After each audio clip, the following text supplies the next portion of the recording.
सबसे पहले बतार आसपास के भाइयों बहनों नौजवान साथियों माताओं और हमारे बुजुर्ग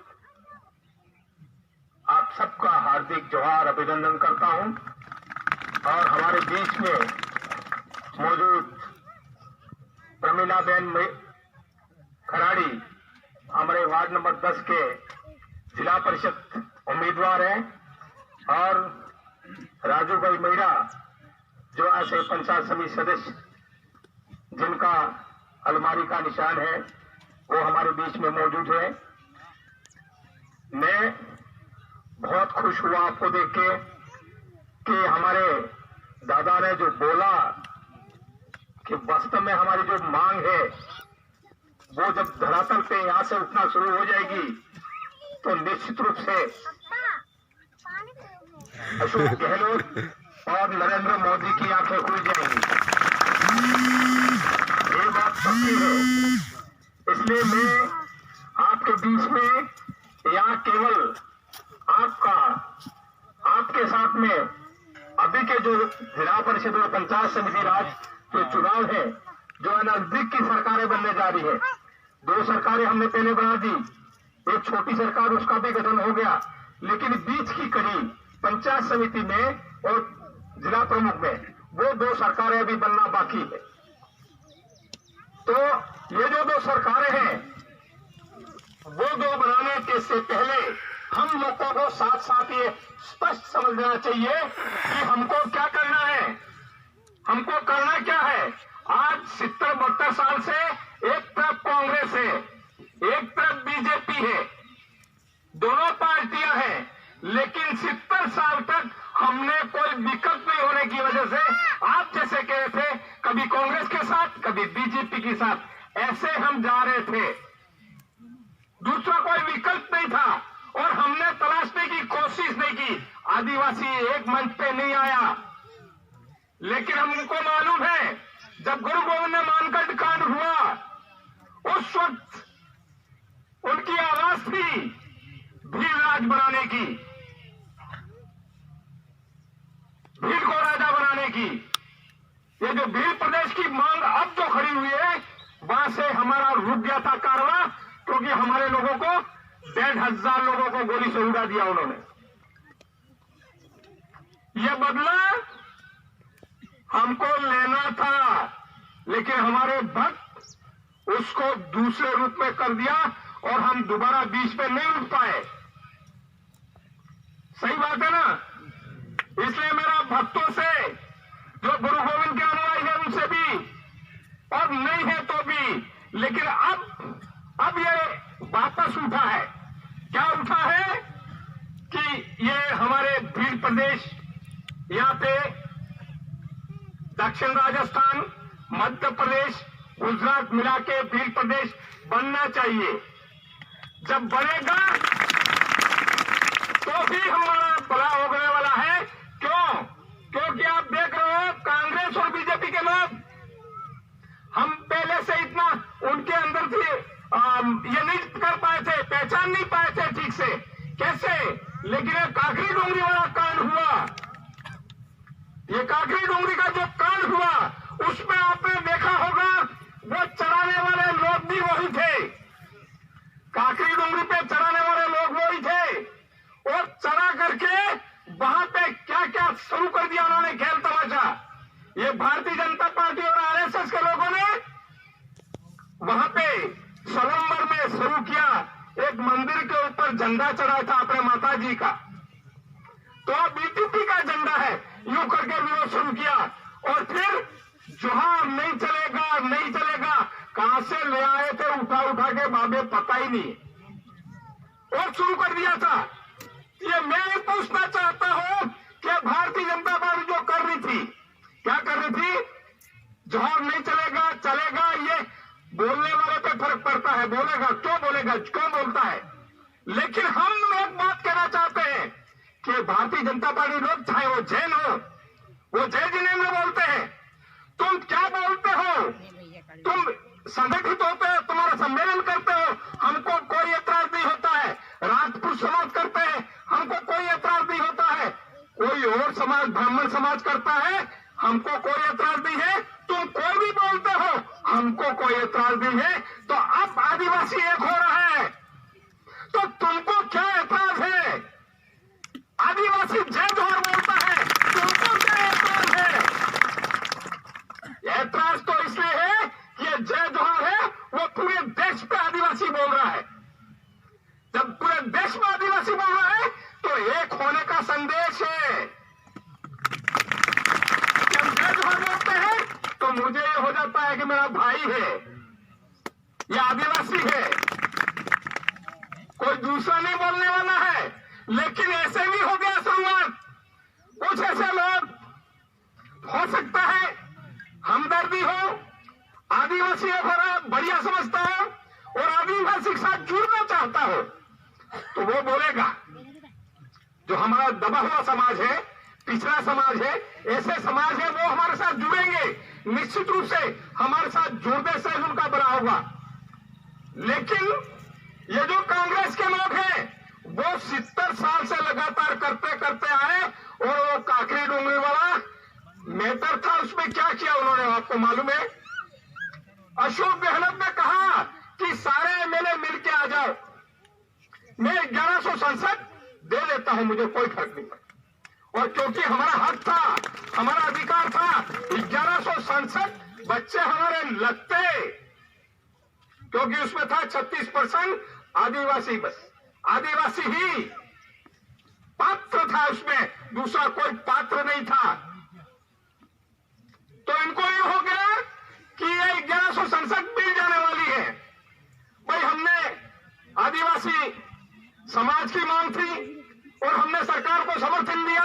उस वक्त हमने लिख के दिया था कि हमारे 1100 संसद है वो उनको भरा जाए, हम इसे पहाड़ी पे गए, हमने समर्थन दिया, हमने समर्थन दिया तो उनको दर्द हो गया। क्या दर्द हुआ?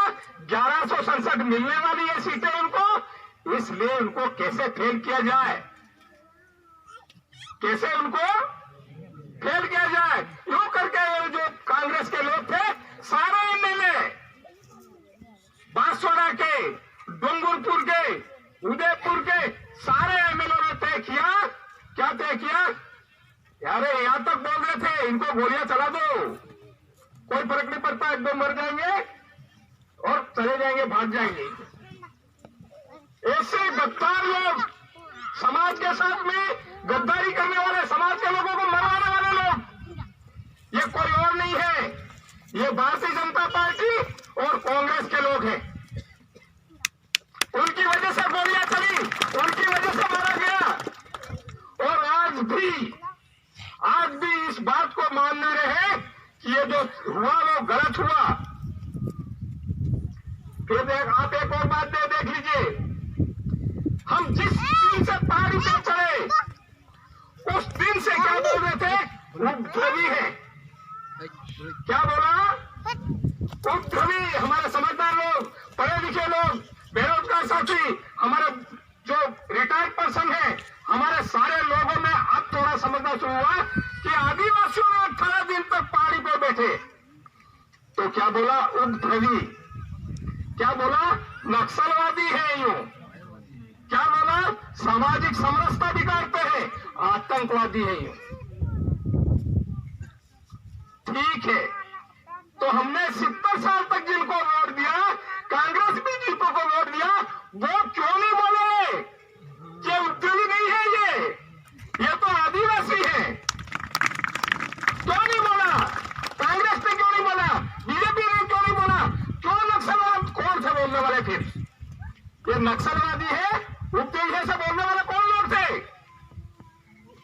ये जो पार्टियां कांग्रेस और बीजेपी के लोग हैं, वो गैर लोग थे और ये लोग बोलते नहीं थे उनके खिलाफ, वो भी हाँ में हाँ मिला रहे थे। वो उपद्रवी हुआ।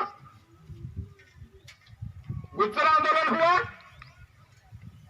हुआ भी, पट्टियां उखाड़ दी, रोड जाम कर दिए, सब कर दिए।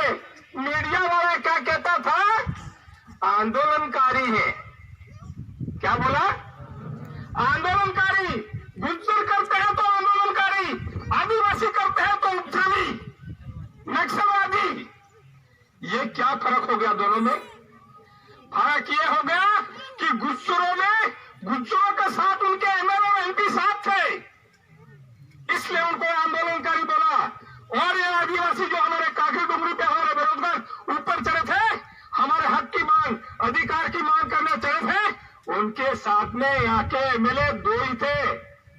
बाकी वाले कांग्रेस बीजेपी के एमएलए खिलाफत कर रहे थे, आप सब जानते हो।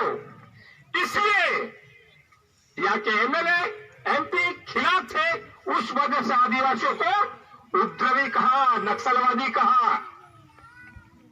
अब आप सोच लीजिए कि जो उपद्रवी कहलाने वाले और कहने वाले, नक्सलवादी कहलाने वाले और कहने वाले, उनको वोट देना है क्या?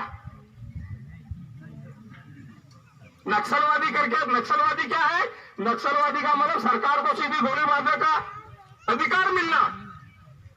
नक्सलवादी करके गोली से उड़ाने कोई डांट फरियाद नहीं, मर रहे पूरे देश में, मार रहे आदिवासियों को नक्सलवादी बोल बोल के।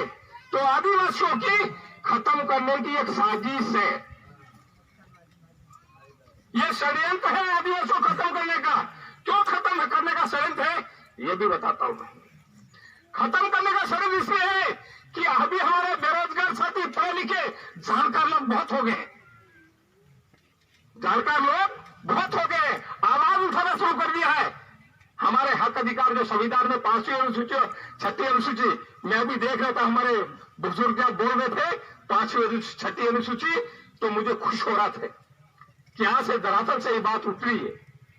तो ये जो 5वीं अनुसूची 6ठी अनुसूची है, उसकी मांग उठना शुरू हो गई है धरातल से।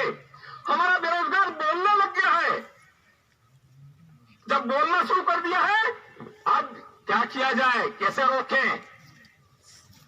रोकने का तरीका तो निकालना पड़ेगा ना।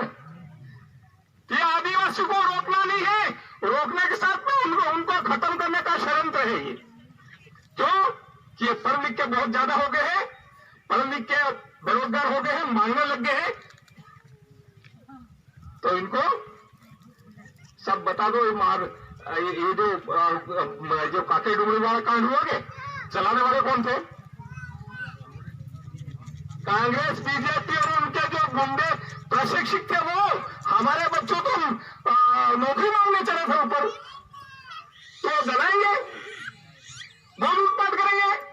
लूटपाट करनी होती तो हमारे जहां जहां गांव के वहां कर लेते, वो वहां क्यों चले जलाने के लिए काकरी डुंगरी पे क्यों लूटपाट करने चले भाई?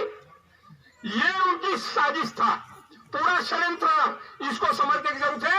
इसलिए ये और देख लीजिए आप आदिवासियों के साथ में। मैं अब निकल की बात तो 2 बातें और भी कह देता हूं। अभी देख लो, एक तरफ तो ये कहता है कि कोरोना नहीं है, आदिवासियों कोरोना नहीं होता है, तो फिर तुम 12 महीने हो गए पास करते रहे हो और धीरे धीरे कोरोना करके स्कूलें बंद कर रहे हो। क्या बात है? क्या बात है? ये पूछने वाला नहीं है, लेकिन मैं सवाल कर रहा हूं कि सरकार भी, केंद्र की सरकार और राजस्थान की सरकार भी इस षड्यंत्र में भागीदार है।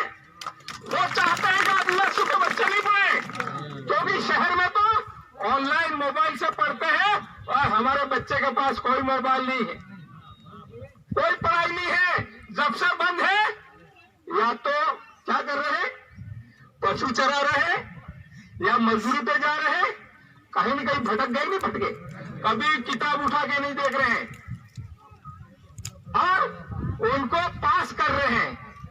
क्या कर रहे हैं? पास कर रहे हैं। हम भी खुश हैं, चलो पास तो कर रहे हैं, लेकिन ये अनपढ़ नासमझ फौज और तैयार हो रही है। ये रोकने का तरीका कैसे? भाई योग्य होगा तो मांगेगा, फिर कोई न कोई ले आएंगे। कोरोना में जो पास हुए उनको देखना पड़ेगा, ये थोड़ा ये ट्रेनिंग करनी पड़ेगी कि ये करनी पड़ेगी, कोई न कोई लफड़ा डालेंगे फिर। इसलिए ये हमारे आदिवासियों को रोकने का जबरदस्त षड्यंत्र है। आप देख लीजिए, बाद में हुंडो के बराबर बांधे फोटो केम करावे खाए नेम करी मनन में फोटो केम करावे बोले नेम करी खेती है बात है। ये जो अपन को जो होना करवा रहे हैं ये अपन को बोलता बंद करने के लिए कर रहे हैं। लेकिन धन्य हो आदिवासियों का, मैंने देख लिया वहां जो खर्च होना शुरू हुआ है वो भी 5-5 हजार आदिवासी इकट्ठे हो रहे। आप भी देखो इतने लोग हैं अभी फिर फोटो आप दे दोगे उनके पास क्या कहेंगे, देखो कोरोना का पालन नहीं कर रहे, सोशल डिस्टेंस नहीं है, मुंह पे मास्क नहीं लगा रखा है, तो इनके ऊपर केस दर्ज करो, है कि नहीं? इसलिए आप भूल करके भी उनको मत बता देना ये वीडियो के आदिवासी इतने पास बैठे हुए ये पालन नहीं कर रहे हैं इसका यूं। तो मैं ये कहना चाहता हूं कि हमको रोकने का षड्यंत्र है, हमको बोलता बंद करना है इनको, क्योंकि राम प्रसाद बोल रहा था, सरकार का प्रतिनिधि बोल रहा था और वहां ये कोरोना का उल्लंघन हो रहा था। लेकिन मैं कहना चाहता हूं तो पहुंचाना भी चाहता हूं कि हमारे अंदर आदिवासियों के अंदर यह बीमारी है ही नहीं और कुछ भी कह रहे हैं कोरोना आदिवासियों में नहीं होता है, तो फिर हमको क्यों रोक रहे भाई? हम तुम्हारे शहर में आए मुंह बांध के जाना, पर फिर ये मत भूलना शहर में जाओ तो मुंह बांध के जाना है, लेकिन अपने यहां नहीं है। तो मैं जो आपको बताना चाहता था, ये जो कांग्रेस और बीजेपी के लोग जो है उनको भूल करके भी हमारे भाई अभी खड़े हुए तो कौन है? वो कांग्रेस बीजेपी में खड़े हुए कौन है? आदिवासी। आदिवासी हम भी मान रहे हैं, वो भी है, लेकिन ऐसे आदिवासी जो गद्दार हैं, हमारे समाज को मरवाने वालों के साथ मुलजिमारी कर रहे हैं। यहां बैठना चाहिए था समाज के साथ में, हम भी दावेदारी करेंगे, हम साथ में रहेंगे, मिल के करेंगे जो भी करना हो, लेकिन कांग्रेस बीजेपी के साथ में क्यों गए? उनको समझाने की जरूरत है कि नहीं है? उनको समझाइए कि आप अब तक गुरु गोविंद जो कांड हुआ मानगढ़ वाला, उसके 100 ऊपर साल हो गए, अब अभी भी नहीं होना है, तो अभी भी जागृत नहीं होना है, अभी भी एक नहीं होना है, तो अभी एक होना है। तो निश्चित रूप से हमको सबसे पहली लड़ाई हमारा जो दलाल, समाज के दलाल जो पार्टियों में घुसे हुए लोग हैं उनको निकालो, उनको निकालना पड़ेगा। जब तक वो निकलेंगे नहीं, उनसे यदि ये हमारे सामने लड़ाई भी लड़ेंगे, हमारे साथ में खड़े भी होंगे, वही होने वाले वापस। इससे सबसे पहले उनको मुंह बंद करना, उनको हमारे अंदर लाना कि तुम चाहते क्या हो, डिबेट करो। हमारे पढ़े लिखे हैं, हमारे जो आदमी है, जानकार है, बेरोजगार साथी है, डिबेट करो कि अब तक ये 5वीं अनुसूची क्यों लागू नहीं की? क्या है 5वीं अनुसूची? 5वीं जो अनुसूची है, ये 5वीं अनुसूची ये गुरु गोविंद जी नहीं कहेंगे, क्या कहेंगे? मांझे मेरा में काजियावाड़ा महे। हम ये समझते थे कि इंदिरावास मिल गया तो वो काम हो गया ही, ऐसा नहीं है। 5वीं अनुसूची पढ़ा तो 5वीं अनुसूची में स्पष्ट है, क्या है कि गैर आदिवासियों की इस सिविल एरिया में 1 इंच जमीन नहीं है, 1 इंच जमीन। जब 1 इंच जमीन नहीं है तो कैसे इनके मकान कहां बने हुए? आसमान में बने हुए नहीं, किसकी जमीनों में बने हुए हैं? उनकी जमीन उनके पास में, किसकी जमीनें हैं? अभी बोलने का ठीक नहीं रहेगा, अभी तो एक हो जाइए, हमारा समाज एक हो जाए। एक होगा तो आप देख लेना, ये जो काकरी डोगरी का आंदोलन है उसका मत हमें लेना है नहीं लेना, अपने जो मानगढ़ कांड हुआ उसका लेना है नहीं लेना बदला। देखो अभी कोई लड़ने नहीं जाना है, लठ नहीं लेना, तलवार नहीं लेना, बंदूक नहीं उठाए। अभी क्या करना है? हमारे पास जबरदस्त मौका है। क्या मौका है? हमारे पंचायत समिति सदस्य राजू भाई मीणा और हमारी प्रेमिला बहन खराड़ी जिला परिषद सदस्य है, उनको एक तो टेम्पो का निशान है जिला परिषद का, और एक अलमारी का निशान है, उस पर बटन दबा के उनको जिता दो। जिताओगे नहीं जिताओगे? देखिए हाथ खड़े करो कितने तैयार है। आज जो खड़े कर रहे हो, निश्चित रूप से आपकी जिम्मेदारी बन गई ये जीत हासिल करने की और ये बदला लेने की। ये जो मसला है वो हमको लेने के लिए ये काम अपन को करना है। तो क्या हो जाएगा इससे एक बात हो जाएगा, अशोक गहलोत को समझ में आ जाएगा कि अब आदिवासी बदल गया है, आदिवासी वो उनकी भाषा में भड़क गया है। यही कहेगा, भड़का हुआ ही कहेगा, ये समझ गया ही नहीं कहने वाला है, भड़क गया है। तो आदिवासी जब भड़क जाता है तो उनको क्या होता है कि इनकी जो मांगे हैं वो मान लो। होगा कि नहीं होगा? अशोक गहलोत पे दिमाग में ये आएगा कि काकरी डोंगरी वाला हमको मानना चाहिए था, हमने गलती कर दी और नहीं माना। मानेगा कि नहीं मानेगा? ये भी मान जाएगा कि शेड्यूल एरिया में 5वीं अनुसूची लागू कर दो, 6ठी अनुसूची लागू कर दो, ये भी मान जाएगा। इसलिए अब ये जिम्मेदारी हमारे सबके ऊपर है। चुपचाप, कहीं किसी का झगड़ा नहीं, डिबेट अपने भाइयों से जरूर करो, लेकिन अपना वोट अपने समाज के उम्मीदवार है, अपने उम्मीदवार है, इनको देना है। यहां बैठे होंगे, मुझे मालूम है कुछ लोग हमारे भी भाई उनकी दलाली करते हैं कांग्रेस और बीजेपी वालों की, तो बीजेपी वाले भी यहां बैठे होंगे, कुछ कांग्रेस वाले भी कुछ तो बैठे होंगे, लेकिन भिजवा दीजिए आप। तो आप उनके पास वीडियो भिजवाओ, कोई फर्क नहीं पड़ता है, क्योंकि हम तो मुंह पे भी उनको कहते हैं। वो जो मालवीय जी जब कहते हैं अरे अब बहुत हो गया, अब समाज के साथ में बहुत गुंडागिर्दी हो गई, समाज की खिलाफत बहुत हो गई, छोड़ के आ जाओ समाज के साथ में, तो वो कहते हैं आता आता थोड़ी देर मेरे बच्चों को मेरे मिलता हूं। यह स्थिति आ गई है, जब आप कड़क हो जाएंगे, आप यहाँ जिला प्रमुख बना देंगे, यहाँ प्रधान बना देंगे, तो इनके भी हौसले डगमगा जाएंगे कि आप आदिवासी, तो ये बहुत जल्दी आएंगे। देर से आते थे तो पहले आएंगे। इसलिए मैं आप सबसे कहना चाहता हूं, क्योंकि समय कम है, मैं बहुत बोलना चाहता था, बहुत बातें करना चाहता था, लेकिन ये जो आपके बीच में अभी जो है बहुत सी जगह जाना है मेरे, इसलिए हमारा आपसे निवेदन है, ये जो हमारे उम्मीदवार है प्रेमिलाबेन खराड़ी जो जिला परिषद सदस्य है, वो आपकी यहाँ की भाई भी है, तो और ज्यादा जिम्मेदारी बढ़ जाती। और हमारे राजूभाई महिला वो पंचायत समिति सदस्य के उम्मीदवार है, वो अलमारी का निशान है, उनको आप जिताइए भारी मतों से। निश्चित रूप से वो प्रधान के प्रबल दावेदार है,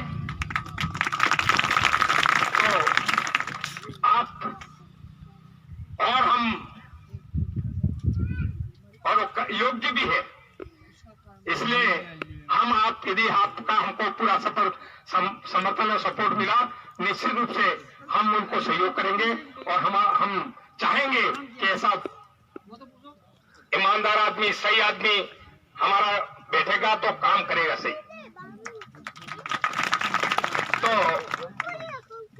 हमारे सब यहाँ पे प्यारे प्यारे छोटे बच्चे भी बैठे हुए हैं। मैंने एक देखा था, हम जब चुनाव लड़ रहे थे, रात को 12-1 बजे जाते थे हम जगह पे, अलग अलग मीटिंगों पे, वहां भी छोटे छोटे बच्चे रात को 1 बजे बैठे रहते थे। तो ये जो हमारे अंदर जो अपने कहेंगे लोग उतापा है, तो हमारे समाज को उतापा होना चाहिए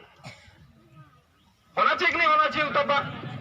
तो कहीं भी पार्टी में होगा, कहीं भी होगा, उतापा शुरू हुआ तो वो क्या करेगा, शुरू हो जाएगा वो। तो ये उतापा अपन को होना चाहिए।